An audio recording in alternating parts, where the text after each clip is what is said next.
اور بیٹے اور روح القدس کے نام سے آمین۔ خداوند آپ کے ساتھ ہو۔ ہمارے لیے آج کی خوشخبری مقدس متی کے مطابق اے خداوند تیری تمجید ہو۔ ایک دن یسوع نے اپنے شاگردوں سے کہا، آسمان کی بادشاہی اس خزانے کی مانند ہے جو کھیت میں چھپا ہوا ہے، جسے کوئی آدمی پا کر چھپا دیتا ہے اور خوشی کے مارے جا کر اپنا سب کچھ بیچتا اور اس کھیت کو مول لے لیتا ہے۔ پھر آسمان کی بادشاہی اس سوداگر کی مانند ہے جو عمدہ موتیوں کی تلاش میں ہے۔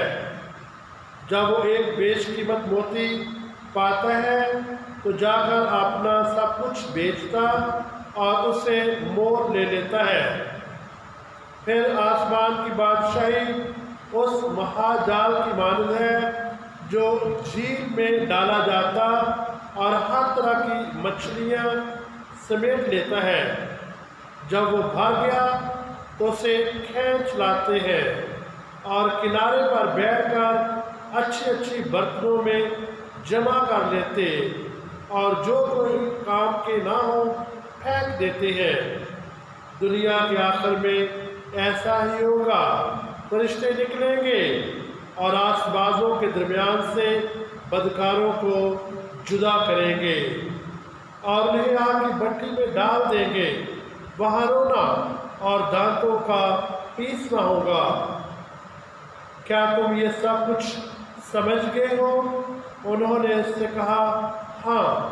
تب اس نے ان سے کہا، اس لیے کہ ہر ایک فقہ جو آسمان کی بادشاہی کی تعلیم پا چکا گھر کے اس مالک کی مانند ہے جو اپنے خزانے سے نئی اور پرانی چیزیں نکالتا ہے۔ انجیل مقدس کے وسیلہ سے ہمارے گناہ معاف کیے جائیں۔ مسیح میں میرے عزیز بھائیوں اور بہنوں اور پیارے بچوں، آپ کو خدا کے گھر میں آنا مبارک ہو۔ آج ہم سال کے دوران 17واں عام اتوار منا رہے ہیں۔ آج کی جو تلاوتیں ہیں وہ ہمیں مخفی خزانے کے بارے میں بتاتی ہیں۔ آج کی تلاوتوں میں ہمیں حکمت، بھلائی کے کاموں کے لیے جلال اور مخفی خزانے کے بارے میں سننے کو ملتا ہے۔ آج کی جو پہلی تلاوت معلوم کی کتاب میں سے لی گئی ہے، ہم دیکھتے ہیں کہ سلمان بادشاہ خدا سے اپنے لیے حکمت مانگتا ہے تاکہ وہ لوگوں کے درمیان انصاف کر سکے، نیکی اور بدی کا امتیاز کر سکے۔ سلمان بادشاہ اپنی حکمت کی وجہ سے اپنے دور میں ایک مشہور بادشاہ تھا۔ اس نے بہت شہرت پائی اور اس کی حکمت کا بال بال بولا تھا۔ آج جب ہم دیکھتے ہیں کہ اس نے اپنے لیے حکمت کو مانگا تو حکمت جو ہے وہ خدا کی طرف سے ایک بہت اور نہایت قیمتی خزانہ ہے، کیونکہ خدا کا خوف حکمت کا شروع ہے اور حکمت ہی سے خدا کا فضل انسانوں میں ٹھہر سکتا ہے۔ حکمت کو نہ تو تولا جا سکتا ہے، نہ بازار سے خریدا جا سکتا ہے اور نہ اس کی قیمت لگائی جا سکتی ہے، کیونکہ حکمت سب چیزوں سے بالا تر ہے۔ آج کی انجیل مقدس کی طرف اگر ہم آئیں جو متی کی انجیل میں سے لی گئی ہے، آج شب نے 44ویں آیت سے لے کر ہم نے سنا۔ آج کی اس انجیل میں 3 چھوٹی جو تمثیلیں ہیں ان کا تذکرہ ہم نے سنا۔ مخفی خزانے کی تمثیل اور موتی کی تمثیل اور مہا جال کی تمثیل۔ ان تینوں تمثیلوں کا جو تعلق ہے وہ خدا کی بادشاہت کے ساتھ ہے۔ اور سب سے پہلے ہم دو تمثیلوں کو دیکھتے ہیں، مخفی خزانہ اور قیمتی موتی۔ یہ جو تمثیلیں ہیں دونوں، یہ 44ویں آیت سے لے کر 46ویں آیت تک ہے۔ ان دونوں تمثیلوں میں ایک بات واضح طور پر آتی ہے اور وہ ہے خوشی۔ خوشی کا یا شادمانی کا جو عنصر ہے وہ واضح طور پر ہم دیکھ سکتے ہیں۔ اس لیے ہم ان دونوں تمثیلوں کو اگر ایک ٹائٹل میں سموئیں تو ہم انہیں خوشی کی تمثیلیں یا پیربل آف جوائے کہہ سکتے ہیں۔ ان میں چھپا ہوا خزانہ یعنی مخفی خزانہ اور قیمتی موتی کے بارے میں بات کی گئی ہے۔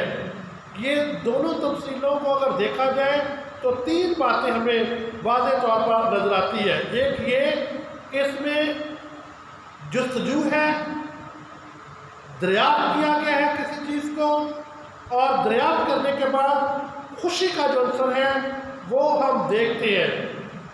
دوسری بات، اس میں جو خوشی ہے وہ اس بات کی ہے کہ انہیں ایک قیمتی خزانہ ملا ہے، انہیں ایک قیمتی موتی جو ہے وہ ملا ہے۔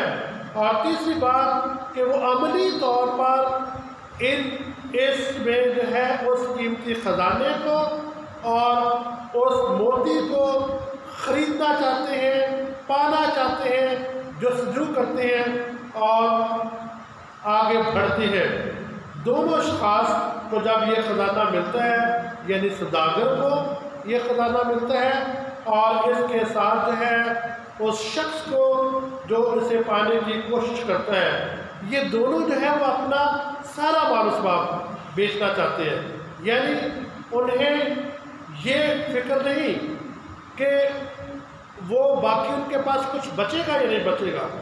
اس خزانے کو حاصل کرنے کے لیے وہ ان میں کسی قسم کا کوئی دکھ نہیں ہے، رنج نہیں ہے، افسوس نہیں ہے، پچھتاوا نہیں ہے، اور کیونکہ وہ اس خزانے کو ہر قیمت پر حاصل کرنا چاہتے ہیں۔ یہ ان شاگردوں کی طرح ہے جنہوں نے اپنا سب کچھ چھوڑ کر یسوع کے پیچھے ہو لیے۔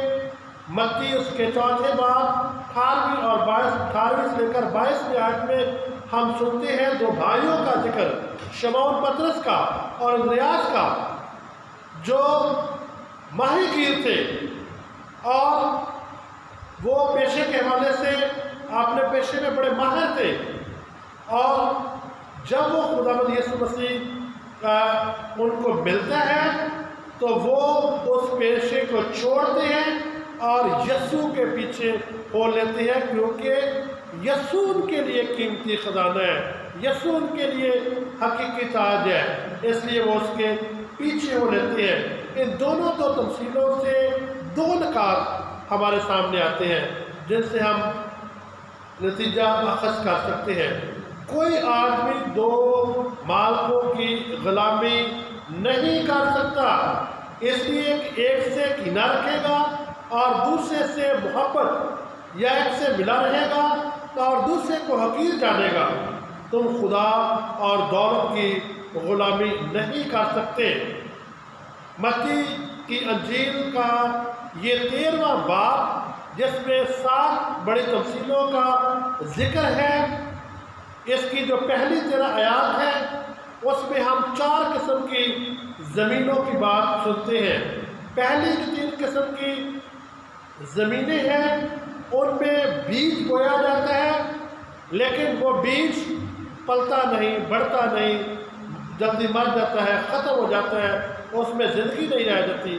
لیکن چوتھی قسم کی جو زمین ہے وہ قیمتی زرخیز زمین ہے اور وہ اپنے اندر قوت رکھتی ہے، وہ بیج کو پھلنے دیتی ہے، بڑھنے دیتی ہے، اور اس سے وہ جو ہے وہ زرخیز زمین ہونے کی وجہ سے بڑی اہمیت کی حامل ہے۔ متی کی انجیل اس کے 6 باب اور اس کی 19ویں سے 21ویں آیت میں اگر ہم دیکھیں تو خداوند یسوع مسیح اپنے شاگردوں کو یہ بھی تلقین کرتے ہیں کہ تم اپنے واسطے زمین پر خزانہ جمع نہ کرو جہاں پر کیڑا اور زنگ خراب کرتا ہے بلکہ اپنا خزانہ آسمان پر جمع کرو، جہاں پر نہ کیڑا اور نہ زنگ خراب کر سکتا ہے۔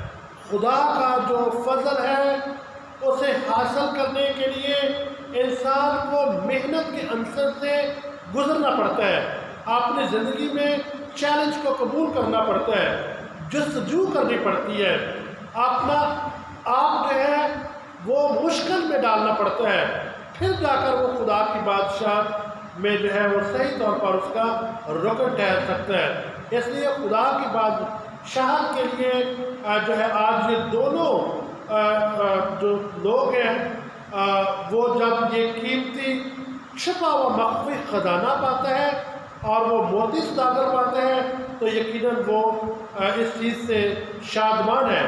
دوسرا نقطہ جو آج کی ان دو تمثیلوں سے نکلتا ہے وہ یہ ہے کہ یہ خدا کی بادشاہت کی جو خوشخبری جو ہے وہ خوشی کی خوشخبری ہے، اور اس میں جو ہے ہمیں نئی زندگی کی بات ملتی ہے اور اس میں ہمارے لیے امید ہے۔ اس لیے یہ سوداگر اور جو شخص ہے وہ کسی قسم کا ان کے اندر ملال نہیں ہے، پریشانی نہیں ہے، وہ خوشی سے بھر گئے ہیں۔ انہوں نے وہ خزانہ جو چھپا ہوا مخفی خزانہ ہے اسے پا لیا ہے، اور سوداگر جو ہے آپ جانتے ہیں کہ جو سوداگر ہے وہ موتی قیمتی موتی کو دیکھنے کے لیے، جانچنے کے لیے، پرکھنے کے لیے اس کی جو آنکھ ہے وہ بڑی تیز ہوتی ہے اور وہ حکمت سے معمور ہوتا ہے، اس لیے وہ قیمتی موتی کو جانتا ہے اور قیمتی موتی کو خریدنا چاہتا ہے۔ اور قیمتی موتی جو ہے وہ ایسا موتی ہے جو حکمت سے اس نے حاصل کیا۔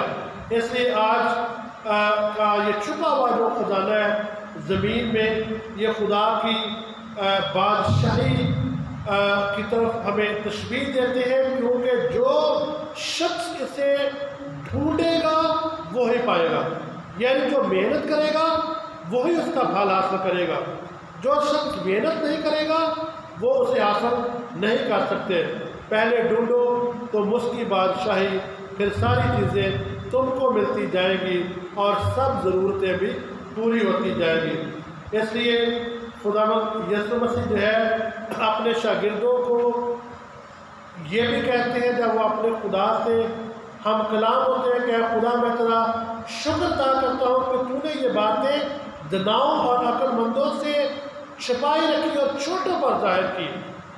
یسوع اپنے شاگردوں کو بار بار ایکسرسائز کروا رہے ہیں، انہیں جو ہے تیاری کے عمل سے گزارنا چاہتے ہیں، اور اپنے شاگردوں کو یہ بھی کہتے ہیں کہ آسمان کی بادشاہی کے بھیدوں کی معرفت جو ہے وہ تمہیں دی گئی ہے، انہیں نہیں، یعنی وہ لوگ جو اس کے لیے تیار نہیں۔ خدا کی بادشاہت کی جو حکمت ہے اور معرفت ہے وہ تمہیں عطا کی گئی ہے۔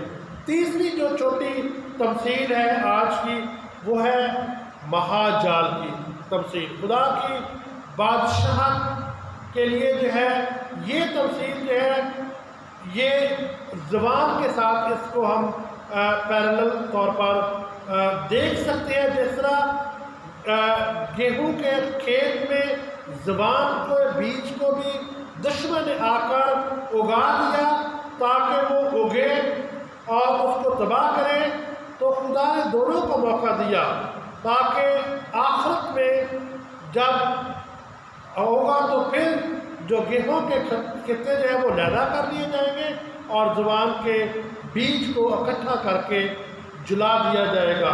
اسی طریقے سے اس تمثیل میں مہاجال کی جو تمثیل ہے اس میں ہم دیکھتے ہیں کہ جو جال ہے اسے